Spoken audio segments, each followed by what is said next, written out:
Hey, it's Deborah Poneman, founder of Yes to Success Seminars, where we offer knowledge and tools for you to live your ultimate life. And ageless anti-aging for your brain, your body, and your future. And I had an epiphany the other day about why we do practices to raise our vibration. I've always thought, as many people do, that as we engage in spiritual and energetic practices, we remove the layers that are preventing us from being our authentic selves, our real selves, our God essence.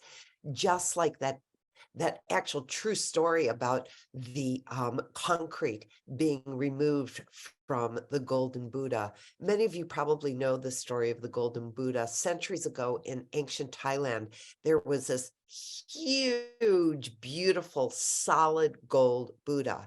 And when word came that armies were advancing and plundering the land, the monks at the monastery knew that the Golden Buddha would be destroyed for its gold and it would be taken from them forever. So they had this idea to cover it in mud and concrete so that the enemies would ignore it because it was just a concrete Buddha and it had no value, which is what they did. But the monks also had sworn a vow of silence that they would never speak a word about the true nature of the Buddha to anyone. They all kept that vow and they all died with their vow.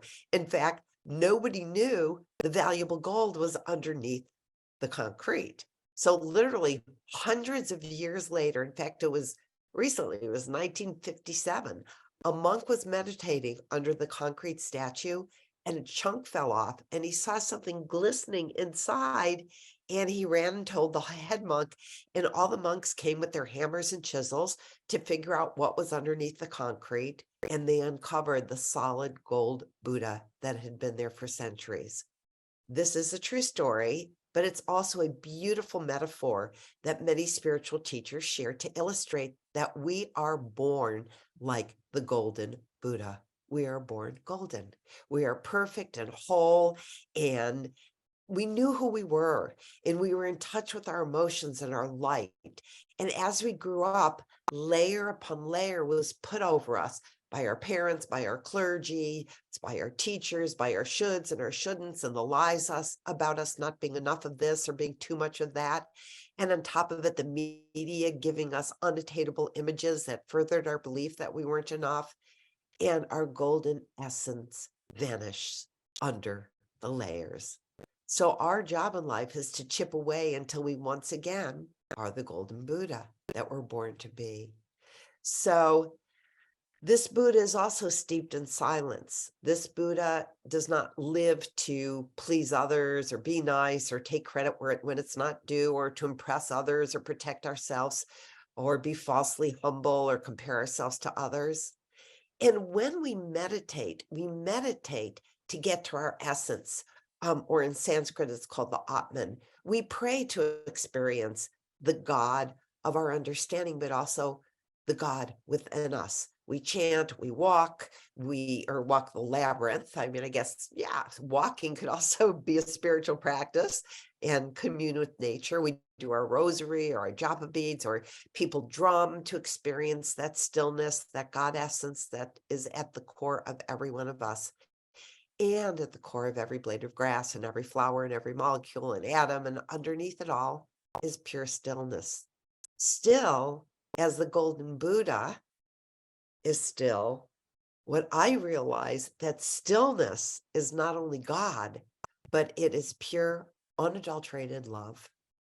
That everything we do is to not only see the God in us, the God who we are, but everything we do is to get to that love. And when we strip away what's keeping us from being love and experiencing love and seeing love everywhere, when we get to that love and we are the love every minute, that's when we live in true happiness. And then I realized something else. I realized that one of the ways to get to the love, besides the meditation and the japa and the ecstatic dancing, perhaps a more direct path, is by seeing the God in each other, seeing each other as the essence of love and that we are. It's the super highway to happiness. And it's something we can do every day, and it's free, and you don't have to sign up for a course or have a teacher or go anywhere. You just see the God, see the love in every person you meet. It's the best technique. Gandhi said, if you can't see the God in the next person you meet, you need look no further. Because when we believe that every person is pure love, that every person is God, our lives will completely, dramatically, forever change for the better. One of my favorite stories takes place centuries ago, and I think it illustrates this point that our lives change when we believe that the other people are God. And this story took place in a small monastery in Russia. And the monastery was in the woods, and the head monk of the monastery was a very pious man, but he was sad because there was so much disharmony in his monastery between the monks, and it caused him heartache. And he didn't know what to do about it, so he went to seek the counsel of his dear friend, a saintly rabbi whose temple was on the outskirts of the woods.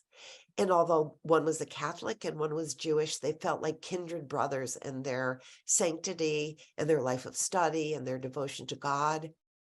So this monk goes and sits with his rabbi friend and tells him his troubles. He says the monks are always fighting and arguing and at each other, with constant complaints and criticism. And the poor father said he just didn't know what to do. So the rabbi sat in stillness for some moments. And then he looked at his friend and he said, I have a secret to tell you. One of your monks is actually a saint. He may even be the coming Messiah.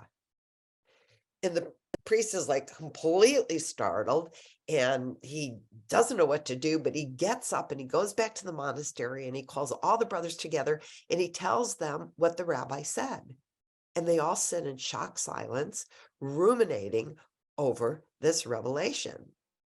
And over the next few days, none of them has very much to say because they're busy thinking and looking at each other, trying to figure out who might be the Messiah.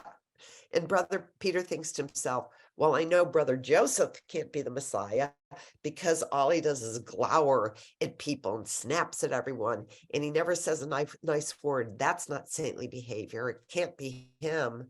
But maybe it's that foot of his. He's always had that limp. I wonder if he's in pain all the time. I'm going to ask him if he wants me to bring him his meals so that he doesn't have to walk all the way across the courtyard to the kitchen. And then Brother John is thinking, well, Brother Elias can't be the Messiah. He sings so loudly during hymns that he drowns out everyone else and he hurts our ears. Can't he see that everyone's always glowering at him to tone it down? He's just so insensitive. He can't be the Messiah. But what if he is so filled with the love of God that he's just oblivious? He's just shouting out in pure joy. Maybe I'll join him in the singing with much more joy and enthusiasm myself and protect him from the daggers that people are sending his way. And Brother Paul is thinking, well, Brother Anthony certainly can't be the Messiah since he's always telling me so rudely to be more quiet in my room that my loud motions disturb him, which makes me want to just be even louder. But maybe he's the saint. Maybe he's the Messiah and he's in prayer directly with God and I'm bringing him out of his meditations. I'm going to be more quiet and considerate from now on when I'm in my room. I guess I really am kind of loud and I don't want to disturb his communion with God. So each monk, thinking the other may be the saint or even the Messiah, started being more saintly himself. If we could live our lives suspecting that each person we meet might be the Messiah, how different would our behavior be? And you know what else I realized? Everyone is the Messiah. There's not only one. The Messiah is the God essence in every single person on the planet. And it's in everyone, not just in some. It's the pure love that is at the core of every human. So as you go out and live today, try seeing everyone you meet as a Messiah and see what happens in your own life. I bet it will be quite wonderful. Have a great week.